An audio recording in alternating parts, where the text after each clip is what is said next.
안녕하세요. 조남철 세무사 김세현 세무사입니다. 네, 지난 시간에 이어갖고 이번 시간에는 아트 렌탈에 대한 비용 처리와 실질적인 절세 효과를 어떻게 볼 수 있는지에 대해서 한번 알려주시죠. 네. 지난 시간에는 우리가 법인세법이랑 소득세법의 어려운 내용들을 공부하면서 실제 미술품을 구입했을 때는 경비 처리가 되지 않는다, 감가상각비 처리가 되지 않는다라고 역설적인 얘기를 했어요. 우리가 아트 렌탈 얘기를 하면서. 그렇다면 우리가 아트 렌탈을 해서 미술품을 진료실이나 로비에 걸어서 어떻게 비용 처리를 할 수 있을 것인가, 절세 효과를 누릴 수 있을 것인가에 대한 말씀을 좀 드려보겠는데요. 일단 감가상각비, 즉 미술품을 구입해서 전시하는 것은 경비 처리가 되지 않습니다. 예규 판례에 의해서. 다만 미술품을 렌탈을 했다라고 생각을 해봅시다. 정수기처럼. 렌탈을 했다. 그리고 매월 렌탈비를 내고 계산서나 세금 계산서를 받아요. 그럼 이 비용은 경비 처리가 될까요? 뭐 매달 내는 렌탈, 뭐 우리 정수기도 있고요. 뭐 캡스도 있고요. 뭐 저희는 세무사라 그렇지만은 뭐 매달 내는 뭐 기장료가 될 수도 있고요. 네, 그렇죠. 그런 경우 보통 회계 개정 처리가 뭐 지급 수수료 이렇게 많이 처리하잖아요. 그렇죠. 그런데 미술품 같은 경우는 저번 시간에도 말씀 주신 것처럼 일반 환자라든지 그 직원들에게도 모두 그 편익이 제공이 되잖아요. 네, 그렇죠. 그런 부분에 있어갖고 이게 뭐 복리후생비인가, 광고 선전비인가, 아니면 아까 방금 좀 전에 말씀드린 것처럼 지급 수수료인가, 그렇죠. 뭐 비용 처리만 되면 무관하겠지만 그렇죠. 이게 어떤 게 타당한가도 한번 생각해 볼 수 있겠네요. 그렇죠. 이거를 좀 법적으로 좀 살펴보면은 소득세법 제27조 1항에 필요 경비에 대한 내용이 있는데 사업소득을 계산할 때 필요 경비에 산입할 금액은 해당 과세기간의 총 수익 금액, 우리 원장님들로 치면 매출액에 대응하는 비용으로서 일반적으로 용인되는 통상적인 것에 합계액으로 한다라고 포괄적으로 적혀 있어요. 이 제일 어려운 말이에요. 그렇죠. 세법에서 가장 어려운 말이 일반적으로 용인되는 통상적인 합계액인데 이 통상적이라는 기준이 없습니다. 없죠. 법에 누가 정해놓는 것도 없고. 네, 그래서 어제 그렇잖아도 오늘 영상 촬영에 앞서서 실제적으로 아트 렌탈을 하는 담당자분하고 또 통화를 또 해봤거든요. 그리고 통상적인 부분에 대해 갖고 시중에서 어떻게 판단을 하냐라고 했더니 병원 매출, 뭐 수익 금액의 한 3%에서 한 5% 정도를 본다라고 이제 하시더라고요. 그런 부분을 좀 확인을 했습니다. 또 이제 업체에서 또 그거는 정한 기준이니까. 그렇죠. 또 누가 봤을 때, 그 국세청 조사관이 봤을 때는 또 다를 수도 있고. 또 시간이 감에 따라서 우리 아트 렌탈 시장이 커지게 되면 이 금액 자체가 더 늘어날 수도 있고. 그럼요. 그런 겁니다. 대중화가 된다고 정해져 있는 건 없습니다. 예전에 그런 거 있잖아요. 커피 5,000원 누가 사 먹어? 그 1,000원, 2,000원이면 사 먹지. 근데 지금 뭐 커피 5,000원 스타벅스에 사 먹는 거 그냥 그 평상시에도 뭐 늘상 사 먹는 일이 돼버려요. 전 1,500원. 그래요? 네. 부럽습니다. 강남 물가가 너무 비싸요. 강남 좀 비싸긴 하죠. 이번 시간에 구체적으로 그 절세 효과에 대해서 한번 사례를 부탁드립니다. 일단은 세 가지 케이스를 만들어 봤는데, 일단 월 렌탈료에 따른 절세 효과들이 좀 궁금하실 거 아닙니까? 그래서 월 렌탈료 100만 원일 때, 500만 원일 때, 1000만 원일 때. 일단 100만 원일 때를 살펴보면 연간 렌탈료가 12개월이니까 1,200이 되겠죠. 원장님께서는 1,200만 원을 경비 처리하시는 거예요. 지급 수수료 등으로. 1,200만 원의 경비 처리를 했을 때 원장님의 세율 구간이 35%라고 가정을 하게 되면 소득세는 420만 원, 지방세는 여기에 10%인 42만 원을 절세하시게 됩니다. 그리고 여기에 추가해서 건강보험료도 절세를 하실 수가 있는데요. 건강보험료 약 83만 8천 원, 그리고 장기요양보험료 10만 2천 원 정도를 절세하실 수 있어서 총 금액 556만 원을 월 100만 원의 렌탈료로 절약하실 수가 있으신 거예요. 만약에 금액이 더 커졌다. 500만 원으로 커졌다. 월 렌탈료가 하시게 되면 연간 렌탈료 6천만 원에 대해서 필요 경비 처리를 하실 수가 있으시고요. 소득세 2,100만 원, 그리고 지방세 210만 원 절세에 건강보험료 419만 4천 원, 네. 장기요양보험료 52만 4천 원을 절세하실 수가 있으셔서 총액 2,700만 원 정도를 절세하실 수가 있으십니다. 뭐 거의 뭐 40% 이상 네. 되네요. 네, 과표가 어마어마하죠. 아무래도 원장님들이 높다 보니까. 네, 보통 24, 35, 많으면 38, 정말 많으면 40까지도 가니까요. 예, 맞습니다. 네. 월 렌탈료가 1,000만 원이다. 예. 네, 매월 렌탈료를 1,000만 원을 내고 정말 좋은 그림을 렌탈했다라고 하셨을 때는 연간 렌탈료 1억 2천만 원을 경비 처리하실 수가 있으시고 소득세 4,200만 원, 지방세 420만 원 절세에 건강보험료 83만 8천 원, 장기 요양보험료 약 100만 원 가량을 절세하실 수 있으셔서 총액 5,500만 원 가량을 절세하실 수 있으시다는 거죠. 네네. 건강보험료가 83만 원에 830만 원. 네, 830만 원. 건강보험료가 원장님들 가장 좀 뭐라 그럴까 두렵기도 하고. 그 다음에 너무 부담스럽잖아요. 정산이 되니까 굉장히 무섭죠. 예, 10월달, 11월달 저도 정산을 몇 번 받아봤더니 정신이 그냥 하나도 없더라고요. 네, 무섭죠. 아무리 10회 분납을 해준다라고 하더라도 굉장히 왜 내야 되는지 내야죠. 내야 되는데 내야죠. 낼 때 너무 거리낌이 없이 내기는 좀 어려운 금액이 아닌가 싶습니다. 그렇죠.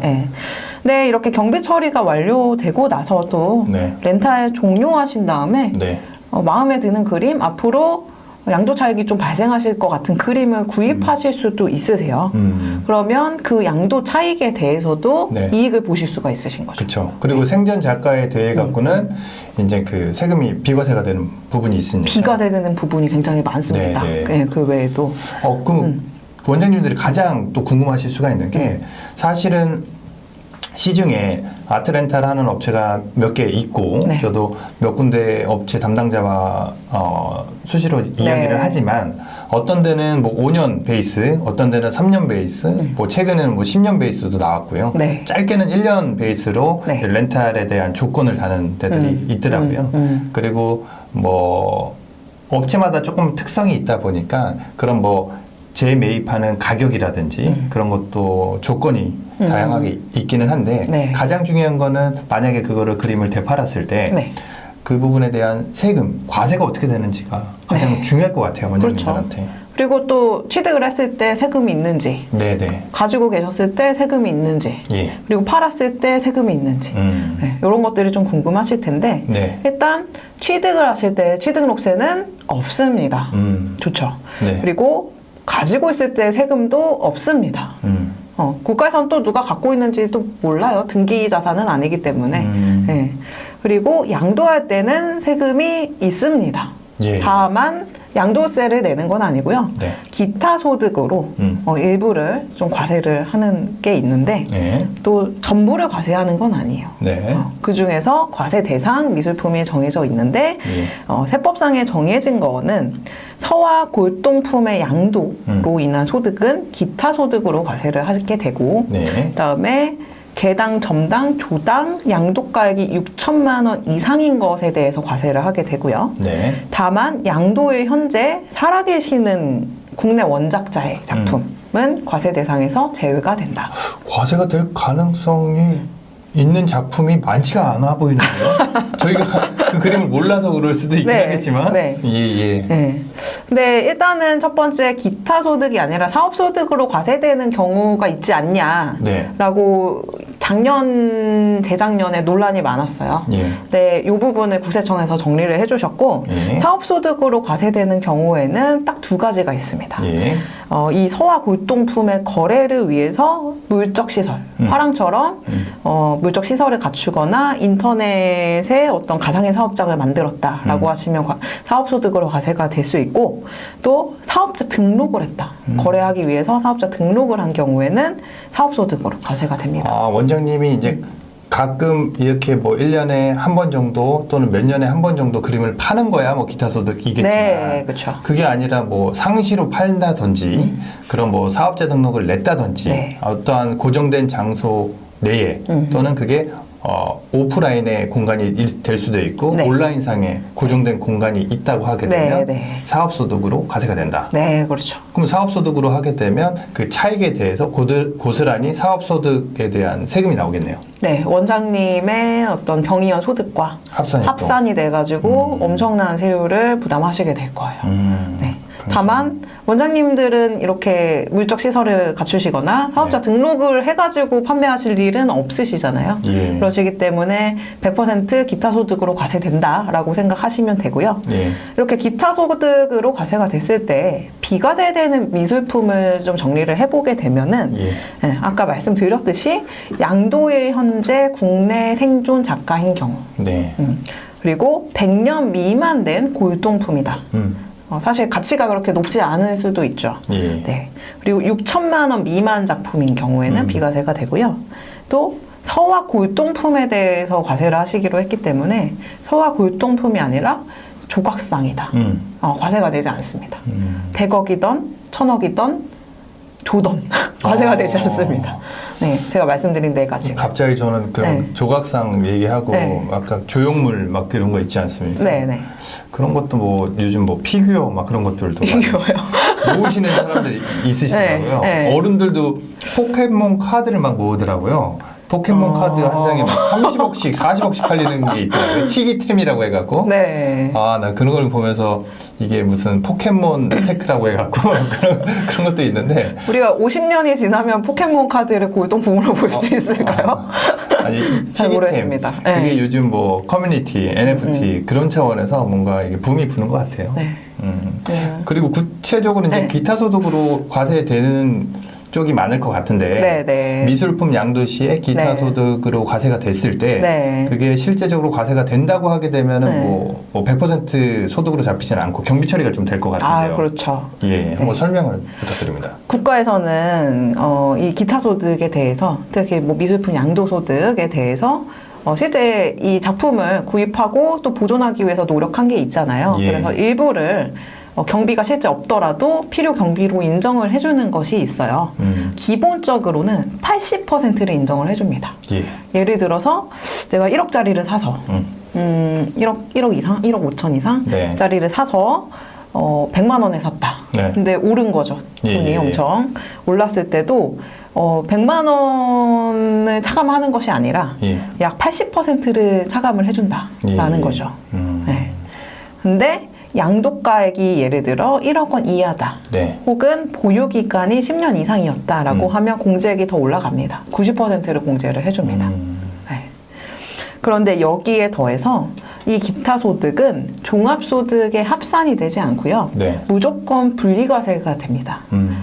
무조건 분리과세가 되는데 그 분리과세 세율이 네. 지방소득세 포함해서 22%예요. 예를 들어서 세무사님이 예. 100만 원짜리 구입하셔서 1억 원에 팔았다라고 예. 하셨을 때 납부하시는 세금은 일단 90%를 공제하시고 1천만 원에 대해서 22% 220만 원만 납부하시면 됩니다. 기타 소득 금액이 원래 300만 원 이하인 경우에는 선택적 분리과세를 할 수 있지 않습니까? 네, 기본은 그렇죠. 근데 이거는 네. 무조건 분리과세가 되는군요. 네, 네, 그렇습니다. 예술품 창작이나 판매 등을 장려하기 위한 법령이죠. 어차피 원장님들 세율이 기본 30% 40% 구간이니까 네. 22%가 네. 더 유리하긴 하겠네요. 결과적으로. 네, 그렇죠. 그래서 이런 미술품 렌탈을 하시거나 미술품을 구입을 하셔가지고 양도를 하실 때 이런 세금 혜택들이 어마어마합니다. 다른 네. 부동산이라던가 주식이라던가 이런 자산들에 비해서.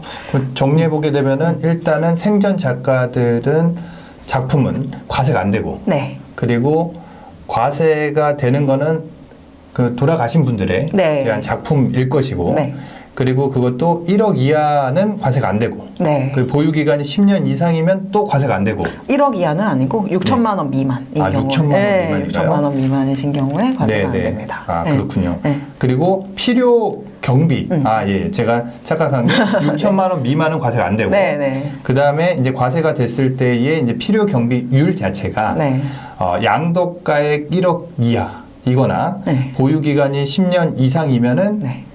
기타 소득으로 경비 처리가 90%가 되고. 네. 그리고 양도가액이 1억 초과하면서 보유기간이 10년 미만인 경우에는 네. 필요 경비가 80%만 인정이 되는 네, 네, 그렇죠. 과세가 되는 거네요. 그렇죠. 그게 이제 세 가지의 이제 과세 방법이 있겠네요. 과세가 안 되거나 네. 경비 처리 90% 해주거나 경비 처리 80% 해주거나. 네, 그렇죠. 미술품 가격이 오른다고 하게 되면 아파트 부동산 투자하는 것처럼 무조건 투자하는 게 좋긴 하겠으나 그렇죠. 보장만 되면요. 그렇죠. 네. 이거는 어떤 분이 그렇더라고요. 불과 이틀 전에 이제 상담 네. 드린 원장님이 그 그림 가격이 오를지 떨어질지 어떻게 아냐 라고 이제 말씀을 하시더라고요. 저도 그런 부분에 있어 갖고 원장님 입장에서는 충분히 그렇게 생각하실 수 있을 것 같기는 해요. 그렇죠. 그러면은 그래갖고 제가 바로 와갖고 거기 그 담당 본부장님한테 통화를 한번 해봤어요. 원장님들도 이런 고민을 네, 하시는데 네, 네, 네.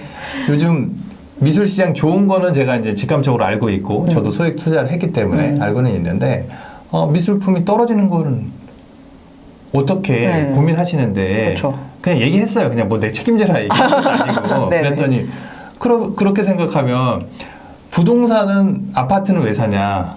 떨어질 거 걱정해갖고 그럼 주식은 왜 사냐? 그렇죠. 떨어질 수도 있는데 근데 미술품 자체도 그 변동성이 뭐 완전히 심하다고 디테일하게 들어가게 되면 볼 수 있는 시장 자체는 뭐 변동성 자체가 있는 것 같지는 않은데 이거는 순전히 원장님들의 성향에 따라서 네. 판단을 하실 문제이긴 하신 것 같아요. 그렇죠. 어떤 투자 자산이라고 생각을 하게 되면 어느 네, 정도의 네. 리스크는 감수를 하실 수밖에 없으니까 예. 네, 그 리스크를 좀 해지하시고자 하시면 미술품에 대한 어떤 검증, 네. 뭐 이런 이제 역사적 가치가 있는지 이런 것들을 좀 확인을 더 디테일하게 좀 하시고자 노력을 하셔야 되는 부분은 있지 않나 싶습니다. 맞습니다. 네. 어쨌든 이번 시간에 가장 중요한 그 아트 렌탈 관련된 그 세금 렌탈 후 뭐 재매입을 해주는 조건으로 하는 경우들도 많다 보니까 그런 세금을 한번 알아봤고요. 네네. 다음 시간에는 또 MSO나 뭐 아트 렌탈을 했을 때 네. 병원 경영 회사에 대한 뭐 장점 그리고 뭐 판매 방식이라든지 그런 부분에 대해서 좀 알려주시는 시간을 가지면 좋을 것 같습니다. 이번 영상에서는 여기서 마치고 다음 시간에 보다 유익한 정보로 찾아뵙도록 하겠습니다. 감사합니다.